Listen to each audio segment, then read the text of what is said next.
ആതിര, സത്യഭാമ എന്ന് കേൾക്കുമ്പോൾ നമുക്ക് ഓർമ്മ വരുന്നത് കുറെ മോശം പരാമർശങ്ങളാണ്. അതുപോലെ തന്നെ വീണ്ടും കലാമണ്ഡലം സത്യഭാമ വീണ്ടും രംഗത്തെത്തിയിരിക്കുകയാണ്. ഇത്തവണ ഒരു ബിഗ് ബോസ് താരമായ നന്ദനയ്ക്കെതിരെയാണ് പരാമർശം നടത്തിയിട്ടുള്ളത്. അവർ കേസൊക്കെ കൊടുത്തിട്ടുണ്ട്. വളരെ മോശം പരാമർശം നടത്തി ഒരാളുടെ എന്താ പറയുക, ഒരു ഫിസിക്കൽ ഫീച്ചേഴ്സ് അല്ലെങ്കിൽ എന്തോ ആയിക്കോട്ടെ, ഇഷ്ടമില്ലാത്ത ഒരാളെ ഇഷ്ടമുള്ള ഒരാളെ എങ്ങനെയാണ് ഇങ്ങനെ പറയാൻ കഴിയുക എന്ന് ഇപ്പോഴും മനസ്സിലാവുന്നില്ല. ഒരുപാട് വിമർശനങ്ങൾ കേട്ടിട്ടുണ്ട് ഈ സത്യഭാമ എന്ന് പറയുന്ന വ്യക്തി. വിമർശിച്ചിട്ടുണ്ട് പൊതുമധ്യത്തിലും സമൂഹ മാധ്യമങ്ങളിലും എല്ലാം വിമർശനങ്ങൾ ഉന്നയിച്ചിട്ട് പോലും ഇത് നിർത്താൻ അവർ തയ്യാറാകുന്നില്ല എന്നുള്ളത് തന്നെ അവർ ചെയ്യുന്നത് ശരിയാണ് എന്നുള്ള അവരുടെ തോന്നൽ തന്നെയല്ലേ? തീർച്ചയായും ഈ ശരിയാവുന്നതിന്റെ ഒരു തോന്നലിന്റെ അപ്പുറത്തേക്കും ഒരു സപ്പോർട്ട് കിട്ടുന്നുണ്ട്. കാരണം താൻ പറയുന്നതിന് ഒരു കൂട്ടം ആൾക്കാർ സപ്പോർട്ടായിട്ടുണ്ടെന്നുള്ളതിന്റെ ഒരു ആത്മവിശ്വാസം കൊണ്ടാണ് പലരും വീണ്ടും ആ ഒരു കാര്യം പിന്തുടർന്നു വരുന്നത്. കാരണം അല്ലെങ്കിലും ഈ പറയുന്ന സൈബർ ബുള്ളിങ് ആണെങ്കിലും ഇത്രയധികം അങ്ങോട്ട് എനിക്ക് ഈ പറയുന്ന സത്യഭാമയും ഈ പറയുന്ന ഒരു മീഡിയ അല്ലെങ്കിൽ മീഡിയ ആ ഒരു അറ്റൻഷൻ കിട്ടുന്നത് തന്നെ ഇവരിങ്ങനെ ഒരു കാര്യം പറഞ്ഞിട്ടാണ്. അത് അമൃത ടിവിയിലായിരുന്നു തോന്നുന്നു, ഇവർ ഒരു ഇന്റർവ്യൂ ഉണ്ടായിരുന്നു ഈ RLV രാമകൃഷ്ണനെ പറ്റി പറയുന്ന. അതായിരുന്നു ഈ പറയുന്ന സത്യഭാമ എന്ന് പറയുന്ന ആളെ ഇത്രയധികം അറ്റൻഷൻ കിട്ടാൻ അല്ലെങ്കിൽ അറ്റൻഷൻ സീക്കിങ്ങിലേക്ക് ഉണ്ടായ ഒരു സാഹചര്യം. അപ്പോൾ RLV രാമകൃഷ്ണനുമായി ബന്ധപ്പെട്ട അങ്ങനെ ഒരു കാര്യത്തിലായിരുന്നു സത്യഭാമയെ വീണ്ടും എല്ലാവരും അറിഞ്ഞിട്ടുണ്ടായിരുന്നത്. അതിനുശേഷം മാധ്യമങ്ങളോട് ഞാൻ അങ്ങനെയൊന്നും പറഞ്ഞിട്ടില്ല, അല്ലെങ്കിൽ അങ്ങനെ ഒരു മാനിപ്പുലേഷൻ അങ്ങനെ അവർ സംസാരിക്കുന്നത് നമ്മൾ കേട്ടിട്ടുണ്ടായിരുന്നു. പക്ഷെ പെട്ടെന്നായിരുന്നു അതിനുശേഷം വീണ്ടും തന്റെ നിലപാടിൽ ഉറച്ചുകൊണ്ട് സത്യഭാമ വരുന്നത്. അപ്പോഴാണ് അതിന്റെ ഒരു കാരണം സത്യഭാമ തന്നെ പറയുന്നുണ്ട്, തന്നെ സപ്പോർട്ട് ചെയ്ത് ഒരുപാട് ആൾക്കാർ തനിക്ക് മെസ്സേജ് അയച്ചു, അല്ലെങ്കിൽ ഒരുപാട് പിന്തുണ അവർക്ക് നൽകിയിട്ടുണ്ട് എന്ന് പറഞ്ഞാൽ ഇവരുടെ ഈ പറയുന്ന സോഷ്യൽ മീഡിയ പേജുകളിലൊക്കെ അങ്ങനെ ഡയറക്റ്റ് വന്ന് സപ്പോർട്ട് ചെയ്യില്ലെങ്കിൽ പോലും പക്ഷെ ഇവർക്ക് പേഴ്സണലി മെസ്സേജ് അയക്കുന്നുണ്ട്, അല്ലെങ്കിൽ പേഴ്സണലി വിളിച്ച് ഇവരോട് ഈ പറയുന്ന പറഞ്ഞത് കറക്റ്റാണ്, ഞങ്ങൾക്ക് രാമകൃഷ്ണനെ പറ്റിയിട്ട് അങ്ങനെയൊക്കെ തോന്നിയിട്ടുണ്ട്. പിന്നെ ഇവർ ആരെ പറ്റിയൊക്കെ പറഞ്ഞിട്ടുണ്ടോ അതിനുശേഷം പിന്നീട് പറയുന്നത് ഈ മണ്ടോദരിയെ പറ്റിയിട്ടായിരുന്നു. മറിമായത്തിലെ മണ്ടോദരി എന്ന ക്യാരക്ടർ ചെയ്തിട്ടുണ്ടായിരുന്നു സ്നേഹയെ പറ്റിയിട്ടായിരുന്നു പറയുന്നത്. അതിനുശേഷം നന്ദന. അപ്പൊ ഇവർ ആരെ പറ്റി പറഞ്ഞു കഴിഞ്ഞാലും ഇവർക്ക് ഈ പറയുന്ന ഒരു പിന്നിൽ ഒരു സപ്പോർട്ട് നൽകുന്നുണ്ട്, അല്ലെങ്കിൽ ഒരു കൂട്ടം ആൾക്കാർ. അതിന്റെ കാരണം തന്നെ ഇവരെ സത്യഭാമയെ സംബന്ധിച്ച് നമ്മൾ പറയുകയാണെങ്കിൽ അവർക്കൊരു 10-60 അല്ലെങ്കിൽ വയസ്സിന് മുകളിൽ പ്രായമുള്ളൊരു സ്ത്രീയാണ്, ഒരു മധ്യവയസ്ക അല്ലെങ്കിൽ അതിൻ്റെ അപ്പുറത്തേക്കും ഏജ് ഉള്ള ഒരാളാണ്. അപ്പോൾ അവർ ജനിച്ച കാലഘട്ടവും അവർ ജീവിച്ച കാലഘട്ടവും വേറെയാണ്. അപ്പൊ അവർ ജീവിച്ച് വളർന്ന കാലഘട്ടത്തിലെ ഈ പറയുന്ന സൗന്ദര്യ സങ്കല്പങ്ങൾ അതായിരിക്കാം. ഇങ്ങനെ ഇരിക്കുന്നതാണ് സൗന്ദര്യ സങ്കല്പം, അല്ലെങ്കിൽ ഭരതനാട്യത്തിൽ ഇങ്ങനെ ചെയ്യുന്നതാണ് നല്ലത്. ആ ഒരു കാലഘട്ടത്തിലൂടെ വളർന്നു വന്ന ഒരാളാണ്, അല്ലെങ്കിൽ അത്രയധികം പുരോഗമനമൊന്നും അല്ലെങ്കിൽ ആ ഒരു സാഹചര്യത്തിലല്ല അവർ വളർന്നത്. നമ്മൾ ഈ കാണുന്ന ജെന്നസ് ഫീൽഡിലുള്ള ആളല്ല സത്യഭാമ എന്ന് പറയുന്നത്. ഇപ്പോ ഈ പറഞ്ഞ സത്യഭാമ വളർന്നു വന്ന കാലഘട്ടമാണെങ്കിലും നമ്മുടെ പേരൻസ് ഒക്കെ വളർന്നു വന്ന കാലഘട്ടമാണെങ്കിലും ഇങ്ങനെ ആയിരുന്നു കാര്യങ്ങൾ അഡ്രസ് ചെയ്തിരുന്നത്. പക്ഷെ ഇപ്പോഴും അതിൽ മാറ്റമൊന്നും സംഭവിച്ചിട്ടില്ല. ഇപ്പോ ഈ പറയുന്ന പോലെ പ്രോഗ്രസീവ് ഫീൽഡിൽ നിൽക്കുന്ന അല്ലെങ്കിൽ ജെൻഡർ ന്യൂട്രാലിറ്റിയെ പറ്റി അല്ലെങ്കിൽ റേസിസം തെറ്റാണ് എന്ന് പറയുന്ന ഒരുപാട് മനുഷ്യർ നമുക്ക് ചുറ്റുമുണ്ട്. ഇത് പറയുന്ന, അത് അഡ്വക്കേറ്റ് ചെയ്യുന്ന ഒരുപാട് ആൾക്കാർ നമുക്ക് ചുറ്റുമുണ്ടെങ്കിൽ പോലും ഈ കാര്യങ്ങളെല്ലാം നിലനിൽക്കുന്നുണ്ട്. ഇപ്പോഴത്തെ ഒരു പ്രധാനപ്പെട്ട കാര്യം എന്ന് പറഞ്ഞാൽ ഇതുപോലെ പുറത്ത് പറയാൻ മടിയാണ്, പക്ഷെ അതിന്റെ ഉള്ളിലുണ്ട് എന്നുള്ളൊരു ഫാക്ടർ ഉണ്ട്. ഇപ്പോ സത്യഭാമയുടെ കാര്യത്തിൽ തന്നെയാണെങ്കിലും ഈ പറഞ്ഞ വീഡിയോയ്ക്ക് താഴെ അതേ ചേച്ചി പറയുന്നത് ശരിയാണ് എന്ന് പറയുന്ന ആൾക്കാർ കുറവായിരിക്കും, പക്ഷെ ഫോണിൽ വിളിച്ച് ചേച്ചി പറഞ്ഞത് ശരിയാണ് എന്ന് പറഞ്ഞൊരു സൈലന്റ് സപ്പോർട്ട് കൊടുക്കുന്ന ഒരു ടെൻഡൻസി ഉണ്ട്. അപ്പോൾ സമൂഹത്തിൽ ഓഡിറ്റ് ചെയ്യപ്പെടും എന്നുള്ള കാര്യം ഇവർക്ക് ഉറപ്പാണ്. അതുകൊണ്ട് തന്നെ സമൂഹ മധ്യത്തിൽ ഇതൊന്നും പറയുന്നില്ല. സമൂഹ മധ്യത്തിൽ എനിക്ക് കറുത്തവനെന്നോ വെളുത്തവനെന്നോ വണ്ണമുള്ളവനെന്നോ വണ്ണമില്ലാത്തവനെന്നോ പൈസ ഉള്ളവനെന്നോ ഇല്ലാത്തവനെന്നോ അത്തരത്തിലുള്ള മാറ്റങ്ങളൊന്നും ഇല്ല എന്ന് പൊതുമധ്യത്തിൽ പറയുന്നുണ്ടെങ്കിൽ പോലും എല്ലാവരുടെയും മനസ്സിൽ ഇതുണ്ട്. അത് തന്നെയാണ് ഈ പറഞ്ഞ കോസ്മെറ്റിക് ഫീൽഡിനുള്ള, കോസ്മെറ്റിക് മേഖലയിലുള്ള വളർച്ചയൊക്കെ നമ്മൾ കാണുന്നതാണ്. ഇതെല്ലാം പുറത്തു പറയാനുള്ള മടിയെന്നാണ്. ഇപ്പോൾ സത്യഭാമയ്ക്ക് കിട്ടുന്ന അംഗീകാരം, ആരും എന്തും പറഞ്ഞോട്ടെ, എൻ്റെ കൂടെ സപ്പോർട്ട് ചെയ്യാൻ 3 പേരുണ്ടല്ലോ അത് മതി എന്ന് ചിന്തിക്കുന്ന ചിന്താഗതിയുണ്ട്. ഇതുപോലുള്ള പലരും ഉണ്ട്. ഇതിലൊന്നും ഒരു മാറ്റവും സംഭവിച്ചിട്ടില്ല. അതെ, നമ്മുടെ ഈ പറയുന്ന പലപ്പോഴും പറഞ്ഞിട്ടുള്ള ഒരു കാര്യം തന്നെയാണ് സൗന്ദര്യ സങ്കല്പത്തെ പറ്റിയിട്ടുള്ള ആ ഒരു അഭിപ്രായം എന്തുകൊണ്ടാണ് മാറാത്തത്. കാരണം നമ്മളെ ചെറുപ്പം തൊട്ട് ഇപ്പൊ സത്യഭാമ എനിക്ക് സംബന്ധിച്ച് സത്യഭാമയുടെ വാക്കുകൾ കേൾക്കുമ്പോൾ അവരോടൊരു സഹതാപം തന്നെയാണ് തോന്നുന്നത്. കാരണം അവർ ജനിച്ചു വളർന്ന കാലഘട്ടം തൊട്ട് അവർക്ക് ഫീഡ് ചെയ്യപ്പെടുന്നത് സൗന്ദര്യ സങ്കല്പം എന്ന് പറയുന്നത് വെളുത്ത് അത്യാവശ്യം മുട്ടറ്റം വരെ മുടിയുള്ള, അല്ലെങ്കിൽ അത്തരം കവിതകളൊക്കെ പഠിച്ചിട്ടുള്ളത് തന്നെ ആയിരിക്കും. നമ്മുടെ ലിറ്ററേച്ചറിൽ പോലും അങ്ങനെ കവിതകൾ എഴുതി കൊത്തിയാണ് വെച്ചിട്ടുള്ളത്. അപ്പൊ ആ രീതിയിലുള്ള, അല്ലെങ്കിൽ ഇത്ര വിടർന്ന കണ്ണുകളുള്ള, അല്ലെങ്കിൽ ഈ മെലിഞ്ഞ ശരീരമുള്ള, ആകാര വടിവുകളുള്ള, അല്ലെങ്കിൽ ഇങ്ങനെയാണ് ഒരു സ്ത്രീ രൂപം, ഇതാണ് സൗന്ദര്യത്തിന്റെ പരമോന്നത ഭാവം എന്ന് പറയുന്നത്. പുരുഷന്മാരാണെങ്കിൽ പുരുഷ സങ്കല്പം അനുസരിച്ച് ഇങ്ങനെ ഗാംഭീര്യമുള്ള, മീശയുള്ള, അല്ലെങ്കിൽ നെഞ്ചുവിരിവുള്ള ആ ഒരു പൗരുഷം, അല്ലെങ്കിൽ അത് കാണുന്ന, അതാണ് ഈ പറയുന്ന പുരുഷ സൗന്ദര്യത്തിന്റെ അടയാളം. അല്ലെങ്കിൽ ഇത് ഫീഡ് ചെയ്യപ്പെട്ട ഒരു തലമുറയായിരുന്നു സത്യഭാമയുടെ എന്ന് പറയുന്നത്. ആ ഒരു തലമുറയ്ക്ക് ശേഷം ഇപ്പോഴും നമ്മുടെ ജനറേഷൻ, നമ്മുടെ ചുറ്റുപാടുമുള്ള പല വീടുകളിലും ചെന്ന് നോക്കിക്കഴിഞ്ഞാൽ നമുക്ക് ഇതേ ചിന്താഗതിയുള്ള ആൾക്കാരെ കാണാൻ പറ്റും. അല്ലെങ്കിൽ ഈ പറയുന്ന ടാൻ അടിക്കുന്നത് നമ്മുടെ സ്കിൻ ഡാമേജ് ചെയ്യുന്നത് കൊണ്ടാണ് നമ്മൾ സ്കിൻ കെയർ നോക്കുന്നതെന്ന് മനസ്സിലാകാതെ നമ്മൾ വെളുക്കാൻ വേണ്ടിയിട്ടാണ് സ്കിൻ കെയർ നോക്കുന്നത് എന്നുള്ളത് തെറ്റിദ്ധരിക്കുന്ന ഒരു സമൂഹമുണ്ട്. അപ്പൊ അങ്ങനെ ഉള്ള സമൂഹത്തിൽ, അതിനകത്തിൽ ഈ പറയുന്ന ജനസിൽ പെടുന്ന കുട്ടികളും ഉണ്ട്. അതാണ് ഒരു സത്യാവസ്ഥ. ഈ പറയുന്ന 70-കാരെ ഈ പറയുന്ന അതേ മെന്റാലിറ്റിയിലൂടെ പ്രവർത്തിക്കുന്ന 20 വയസ്സുള്ള കുട്ടികളുണ്ട് ഇവിടെ. അപ്പോൾ ഇവര് തമ്മിലുള്ള ഒരു പ്രശ്നം എന്ന് പറഞ്ഞു കഴിഞ്ഞാൽ, നമ്മൾ ചെറുപ്പം തൊട്ട് കണ്ട് ശീലിക്കുന്ന നോർമലൈസ് ടൈം മാറുന്നില്ല. ഇപ്പോൾ ഒരു ആഫ്രിക്കൻ രാജ്യങ്ങളിൽ ചെന്നിട്ട് കുറച്ചും കൂടെ മറ്റൊരു രീതിയിലുള്ള, അല്ലെങ്കിൽ മറ്റൊരു ഫീച്ചേഴ്സ് ഉള്ള ആൾക്കാർ ചെന്ന് കഴിഞ്ഞാൽ അവർക്കത് സൗന്ദര്യമായി തോന്നില്ല. കാരണം അവരുടെ സൗന്ദര്യം എന്ന് പറയുന്നത് ഇപ്പൊ ചെവിയില് നല്ല നീളമുള്ള ചെവി, അല്ലെങ്കിൽ നീളമുള്ള കഴുത്ത്, ഇതിനു വേണ്ടിയിട്ട് വലിയ റിങ് പാലറ്റുകൾ ഇടുന്ന ആഫ്രിക്കൻ രാജ്യങ്ങളുണ്ട്. ഇട്ടിട്ട് അതവര് സൗന്ദര്യത്തിന്റെ ഒരു അടയാളമാണ്, അങ്ങനെ ആകണം, അല്ലെങ്കിൽ ഈ ചുണ്ട് നീണ്ട, അല്ലെങ്കിൽ അതിനു വേണ്ടിയിട്ട് അവർ ഈ പറയുന്ന വളയങ്ങൾ ഇട്ട് അങ്ങനെ ആക്കി മാറ്റുന്നതാണ്. കാരണം അവരുടെ സൗന്ദര്യ സങ്കല്പം അതാണ്. ഇതല്ലാത്ത ഒരാൾ കുടവയർ സൗന്ദര്യ സങ്കല്പമായ ആഫ്രിക്കൻ രാജ്യങ്ങളുണ്ട്. ഏറ്റവും വലിയ കുടവയറുള്ള ആളെയാണ് അവിടെയുള്ള ഏറ്റവും സുന്ദരിയായ പെൺകുട്ടിയെ കല്യാണം കഴിപ്പിച്ചു വിടുക. നല്ല വണ്ണം ഉള്ളത്, നല്ല തടിക്കാൻ വേണ്ടി ചെറുപ്പകാലം തൊട്ട് ഒരുപാട് ഫുഡ് കൊടുത്ത്. കാരണം അവരുടെ സൗന്ദര്യം എന്ന് പറയുന്നത് നല്ല ധനശേഷിയുണ്ട്, അല്ലെങ്കിൽ ആരോഗ്യ പുഷ്ടിയുള്ള, അതാണ് അവിടുത്തെ സൗന്ദര്യ സങ്കല്പം. അവിടേക്ക് ഒരു മെലിഞ്ഞ ആള് ചെന്ന് കഴിഞ്ഞാൽ സൗന്ദര്യമില്ലായ്മയായിട്ടേ അവർ കാണുള്ളൂ. അതേപോലെ ഓരോ സ്ഥലങ്ങളനുസരിച്ച് ഈ പറയുന്ന സൗന്ദര്യ സങ്കല്പങ്ങൾ മാറും. അത് ഇതുവരെ ഇവരുടെ തലയിലേക്ക് വണ്ടി ഓടാത്തതിന്റെ പ്രശ്നമാണ്. സത്യഭാമ പറയുന്നുണ്ട്, ഞാൻ ഒരുപാട് വിഷയങ്ങളെ പറ്റിയിട്ട് എന്റെ കയ്യിൽ ഏത് വിഷയം തന്നു കഴിഞ്ഞാലും ഞാൻ മികച്ച രീതിയിൽ സംസാരിക്കും. വിഷയങ്ങളെക്കാട്ടിൽ അപ്പുറത്തേക്ക് യാഥാസ്ഥിക അവസ്ഥ എന്നൊരു രീതിയുണ്ട്. സൗന്ദര്യ സങ്കല്പം എന്ന് പറയുന്നത് ഇതാണ്. നിങ്ങൾ പറയുന്ന ആ ഒരു വിഷയത്തിലാണ് നിങ്ങളുടെ സൗന്ദര്യം ഇരിക്കുന്നത്. നിങ്ങൾ കാണുന്ന, നിങ്ങളുടെ മുന്നിലേക്ക് ഒരു വിഷയം വരുമ്പോൾ നിങ്ങൾ ഏത് രീതിയിലാണോ ചിന്തിക്കുന്നത്, അവിടെയാണ് നിങ്ങളുടെ സൗന്ദര്യം ഇരിക്കുന്നത്. നിങ്ങളുടെ ആർട്ട് ഫോമിൽ സത്യഭാമ ആകെ ഒരാളെ പറ്റി മാത്രമേ നല്ലത് പറഞ്ഞിട്ട് എനിക്ക് തോന്നുന്നുള്ളൂ, ഒരു പെൺകുട്ടി നൃത്തം ചെയ്യുന്നത്. അത് സത്യഭാമ പറഞ്ഞ ഒരു സ്റ്റേറ്റ്മെന്റ് തന്നെ ഉണ്ടായിരുന്നു. കറുത്ത പെൺകുട്ടികൾക്ക് ഈ നൃത്തം പറ്റില്ല, അല്ലെങ്കിൽ പഠിക്കാൻ വരുമ്പോഴേ ഞാൻ പറയും വെറുതെ പഠിച്ചു വെച്ചു, മത്സര രംഗത്തേക്ക് പോകണ്ട. അങ്ങനെ സത്യഭാമ കറുപ്പ് നിറമുള്ള ഒരു പെൺകുട്ടി നൃത്തം ചെയ്യുമ്പോൾ വളരെ മനോഹരമായിട്ടാണ് ചെയ്യുന്നതെന്ന് അടുത്ത കാലത്ത് പറഞ്ഞിട്ടുണ്ടായിരുന്നു. അതൊക്കെ അവരുടെ മാറ്റങ്ങളായിട്ട്, അതിനകത്തിൽ അവരെ ട്രോൾ ചെയ്യാനൊന്നും എനിക്ക് തോന്നിയില്ല.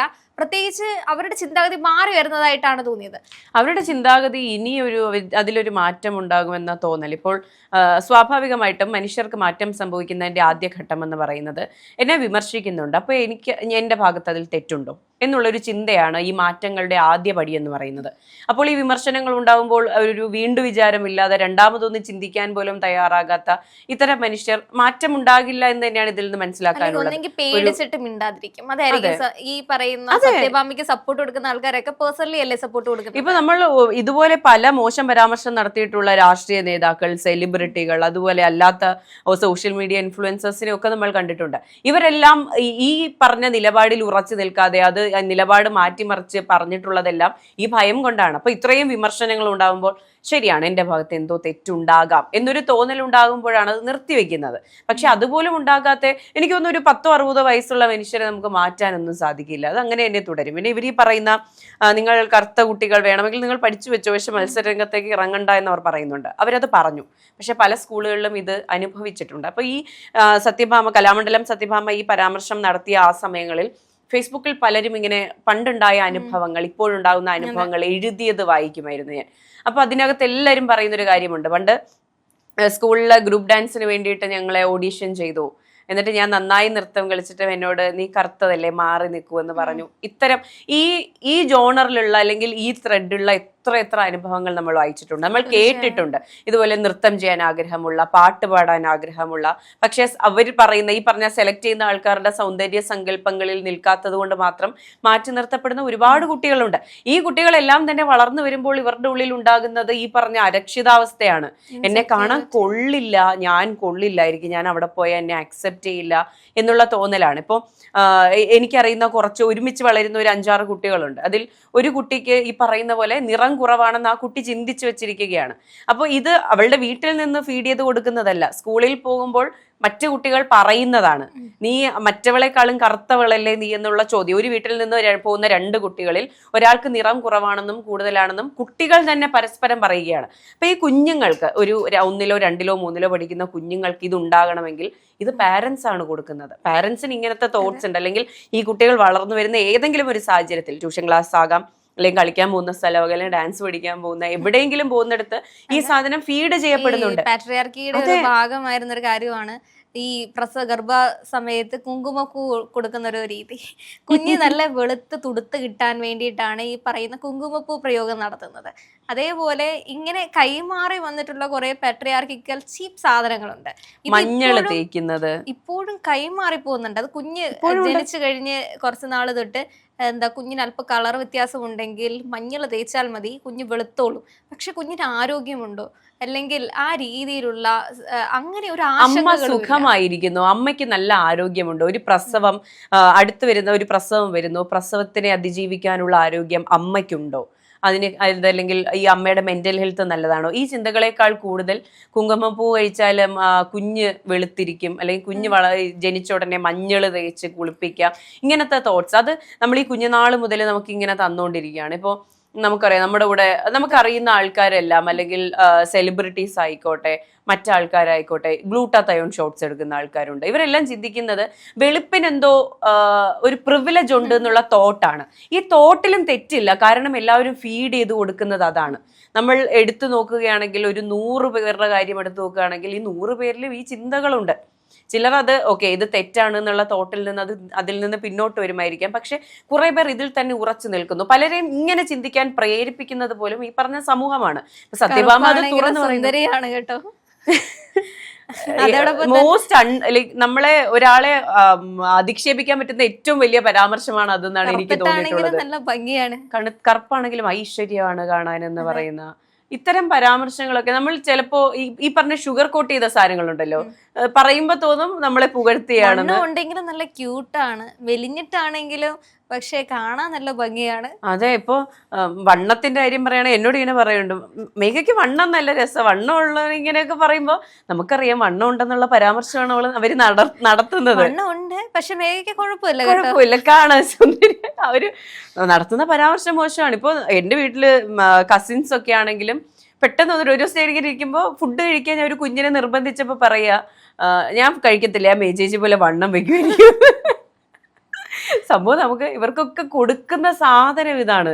അപ്പോ എവിടെയോ ഇപ്പോ കുഞ്ഞാണ്, 4-5 വയസ്സുള്ള ഒരു കുഞ്ഞാണ്, ആ കുഞ്ഞിനെ എവിടെയോ കിട്ടി, മേഘ ചേച്ചിക്ക് വണ്ണം ഉണ്ടെന്ന് ആരോ പറയുന്നത് അവൾ കേട്ടിട്ടുണ്ട്. അതിൽ നിന്നാണ് അവൾക്ക് ആ തോട്ട് വന്നിട്ടുള്ളത്. കുഴപ്പമുള്ള സാധനമാണ്, ഞാനും ഫുഡ് കഴിച്ചാൽ ഇതേപോലെ വണ്ണം വെക്കും, അപ്പൊ എല്ലാവരും എന്നെ ഒരു കുറവായിട്ട് കാണും. ഇതാണ് കുഞ്ഞുങ്ങൾക്ക് പ്രധാനമായിട്ടൊരു പ്രശ്നമായിട്ട് വരുന്നത്. പിന്നെ മറ്റൊരു വിരോധാഭാസം എന്ന് പറയുന്നത്, ഇപ്പൊ ഒരു കറുത്ത പെൺകുട്ടിയെ ഒരു വെളുത്ത ചെക്കൻ കല്യാണം കഴിക്കുകയാണെങ്കിൽ നിനക്ക് നന്നായിരിക്കട്ടെ, ഒരു ത്യാഗം ചെയ്ത പോലെ. അതാണ് നമ്മുടെ സോഷ്യൽ മീഡിയയിൽ ഇപ്പൊ കണ്ടുകൊണ്ടിരിക്കുന്ന ഒരു പ്രധാന വിഷയമാണത്. അങ്ങനെ ഒരു പോസ്റ്റ് കാണുമ്പോഴേ നന്നായിരിക്കട്ടെ, അല്ലെങ്കിൽ എത്ര കാലം പോകുമെന്ന് നോക്കാം. മറ്റൊരു കാര്യമുണ്ട്, ഇപ്പൊ ഒരു കറുത്ത പെൺകുട്ടിയെ ഒരു വെളുത്ത യുവാവ് കല്യാണം കഴിക്കുകയാണെങ്കിൽ നല്ല പൈസയുള്ള പെണ്ണായിരിക്കും അല്ലേ എന്നുള്ളൊരു തോട്ടും കൂടി. തിരിച്ചാണ്, കറുത്ത ചെക്കനെ ഒരു വെളുത്ത പെൺകുട്ടി കല്യാണം കഴിച്ചു കഴിഞ്ഞാൽ, അല്ലെങ്കിൽ അത്യാവശ്യം വണ്ണമുള്ള ഒരാളെ മെലിഞ്ഞ പെൺകുട്ടി കല്യാണം കഴിച്ചു കഴിഞ്ഞാൽ, അവന്റെ പൈസ കണ്ടിട്ട് അവള് പോയതാ ആ ഒരു സാധനം. പക്ഷെ പുരുഷനാണെങ്കിൽ ത്യാഗം ചെയ്തതായിരിക്കും, അല്ലെങ്കിൽ എത്ര കാലം പോകാനാണ് ഇതൊക്കെ. ഈ രണ്ട് ഐഡിയോളജീസ് ആണ്. ഈ അടുത്ത കാലത്ത് നമ്മൾ റീസെന്റ് ഏതെങ്കിലും ഒരു പോസ്റ്റുകൾ എടുത്ത് നോക്കിക്കഴിഞ്ഞാലും ഈ കമന്റ് നമുക്ക് കാണാൻ പറ്റും. ഈ പറഞ്ഞ എല്ലാ കാര്യങ്ങളും, നമ്മുടെ അപ്പിയറൻസ് ആയിക്കോട്ടെ, നമ്മുടെ ആരോഗ്യം എന്ത് തന്നെയാണെങ്കിലും ഈ സമൂഹം ഇങ്ങനെ ഓഡിറ്റ് ചെയ്തുകൊണ്ടിരിക്കുകയാണ്. ഇത് ഇങ്ങനെയായിരിക്കാം. ഓർമ്മയുണ്ടോന്ന് അറിയില്ല, 2 സെലിബ്രിറ്റിയുടെ കാര്യം നമുക്കറിയാം. മഞ്ജിമയുടെ കല്യാണ സമയത്ത് ഉണ്ടായിരുന്ന ഒരു ട്രോളുകള്. മഞ്ജിമയ്ക്ക് അത്യാവശ്യം നല്ല വണ്ണം വെച്ചിട്ടുണ്ടായിരുന്നു ആ സമയത്ത്, വടക്കൻ സെൽഫിയിലെ നമ്മുടെ നായിക. മഞ്ജിമയുടെ കല്യാണ സമയത്ത് അതേപോലെ തന്നെ മീരാനന്ദന്റെ കല്യാണം, ഈ 2 കല്യാണ ഫോട്ടോ വളരെ ട്രെൻഡിങ് ആയിരുന്നു. അതിന്റെ വിഷയം എന്ന് പറഞ്ഞു കഴിഞ്ഞാൽ ഈ സെലിബ്രിറ്റികൾ കല്യാണം കഴിച്ചത് കൊണ്ടല്ല, അതിന്റെ അപ്പുറത്തേക്കും ഇവർ അപ്പിയറൻസ് വെച്ചിട്ടായിരുന്നു ഇവർ ജഡ്ജ് ചെയ്യപ്പെട്ടത്. അതുപോലെ തന്നെയാണ് നമ്മുടെ തമിഴ് സംവിധായകനായ അറ്റ്ലിയുടെ റിലേഷൻഷിപ്പ് കാര്യങ്ങളിലും കമന്റ് ബോക്സുകളിലെല്ലാം ഇരുന്നങ്ങ് ജഡ്ജ് ചെയ്യുകയാണ്. അവൻ സംവിധായകനായതുകൊണ്ട് അവന് പെണ്ണ് കിട്ടി എന്നൊക്കെ പറയുന്ന തരത്തിലേക്ക് ഇതെല്ലാം ആൾക്കാർ ഇങ്ങനെ എല്ലാവരുടെയും തോട്ട് പ്രോസസ് ഇങ്ങനെ തന്നെയാണ് പോകുന്നത്. ചിലർ അങ്ങനെ പറയും, ചിലരിത് തെറ്റാണെന്ന് മനസ്സിലാക്കും, ചിലരിത് സത്യമാണെന്ന് വിചാരിച്ചു ഉറക്കെ പറയും. ഇപ്പൊ സത്യഭാമയെ പോലുള്ള ആൾക്കാർ ഇങ്ങനെ പറഞ്ഞുകൊണ്ടിരിക്കുകയാണ്. ഒരു ഫെയിമിൽ നിൽക്കുന്ന അല്ലെങ്കിൽ ബിഗ് ബോസിൽ പോയ ഒരു യുവതിയെ പറ്റി, ഒരു സ്ത്രീയെ പറ്റി ഒരു പൊതുമധ്യത്തിൽ ഒരു കേസ് കൊടുത്താൽ പോലും ചോദിക്കേണ്ടത് ഏഷ്യാനെറ്റ് തന്നെയാണ്. കാരണം നിങ്ങളുടെ ഒരു ഷോയെ പറ്റിയിട്ടാണ് പറഞ്ഞത്. ബിഗ് ബോസിലേക്ക് നിങ്ങളൊക്കെ എങ്ങനെയാണ് എത്തുന്നത് എനിക്കറിയാം എന്നുള്ള രീതിയിൽ ഒരു വിവാദ പരാമർശം തന്നെയാണ് സത്യഭാമ നടത്തിയിട്ടുള്ളത്. സൗന്ദര്യമൊന്നുമല്ല, സൗന്ദര്യം വെച്ചിട്ടാണോ ബിഗ് ബോസ് ഷോയിലേക്ക് എല്ലാവരെയും വിളിക്കുന്നത്? എനിക്ക് തോന്നുന്നത് ഒന്നെങ്കിൽ കഴിവുണ്ടായിട്ടല്ല നിന്നെ ഒന്നും വിളിച്ചത്, കഴിവുണ്ടായിട്ടല്ല, സൗന്ദര്യം ഉണ്ടായിട്ടല്ല. പിന്നെ എന്തിന്റെ അടിസ്ഥാനത്തിലാണ് ഈ പറയുന്ന ബിഗ് ബോസ് കണ്ടസ്റ്റൻസിനെ നിങ്ങൾ എടുക്കുന്നത്? ഇത് ഏഷ്യാനെറ്റാണ് സത്യഭാമയോട് ശരിക്കും ചോദിക്കേണ്ടത്. ആ ഒരു ചോദ്യം എന്ന് പറയുന്നത് വലിയൊരു വിവാദമാണ് സത്യഭാമ തുറന്നു വിട്ടത്. ഈ നന്ദനക്കെതിരെ പറയുന്ന ഈ സ്ലട്ട് ഷെയിം ചെയ്യുന്നതിന്റെ അപ്പുറത്തേക്ക് ഇവർ ഇങ്ങനെ ഒരു കാര്യം കൊണ്ടാണ് പറഞ്ഞിട്ടുള്ളത്. നന്ദിനോട് നമുക്ക് പറയാനുള്ളത്, ഇവരെ നമുക്ക് കേസ് കൊടുത്താലൊന്നും അവരുടെ ചിന്താഗതി മാറാൻ പോകുന്നില്ല. ഇവരിങ്ങനെ ഇരുന്ന് പറഞ്ഞുകൊണ്ടിരിക്കും. വർഷങ്ങളായിട്ട് പറയുന്ന ഒരാളാണ്. അതോടൊപ്പം തന്നെ സത്യഭാമയ്ക്കെതിരെ ഈ പറയുന്ന കമന്റ് ഇടുന്ന ആൾക്കാരെ നമുക്ക് വലുതായിട്ട് വിശ്വസിക്കാൻ പറ്റില്ല. കാരണം ഇവരുടെയൊക്കെ വീട്ടിലാണെങ്കിലും ഇവരുടെ ജീവിതത്തിലാണെങ്കിലും ഇതൊക്കെ തന്നെയാണ് ഇവർ പറഞ്ഞിട്ടും ഉണ്ടാവും. ഇവർ ഇതേ സാഹചര്യങ്ങളിൽ ഇത്തരം കമന്റ്സ് കേട്ട് ചിരിച്ചിട്ടും ഉണ്ടാവും. അങ്ങനത്തെ ആൾക്കാരാണ് പൊതുസമൂഹത്തിൽ വന്നിട്ട് ഇപ്പോ ചില അമ്മൂമ്മമാരൊക്കെ ഉണ്ട്. പക്ഷെ ഇവർക്ക് എന്തിന്റെ കേടാണ്, എന്തിനാ ഇങ്ങനെയൊക്കെ ഇരുന്ന് ഈ വയസ്സാം കാലത്ത് വിളിച്ചു പറയുന്നത്, രാമനാമം ജപിച്ചിട്ടുണ്ടേ, എന്നിട്ട് കുറച്ച് പറയും മൂന്നങ്ങ് ക്ഷീണിച്ചു പോയല്ലോ, കറുത്തു പോയി കേട്ടോ. ഒന്നും കഴിക്കില്ല. ശരി ശരി എന്നാ എല്ലാവരുടെയും തോട്ട് പ്രോസസ് ഇങ്ങനെയൊക്കെ തന്നെയാണ്. നമുക്ക് അവരെ തിരുത്താൻ പറ്റില്ല, മിണ്ടാതിരിക്കുക. അതെ, കുറച്ച് കഴിയുമ്പോ പൊക്കോടും.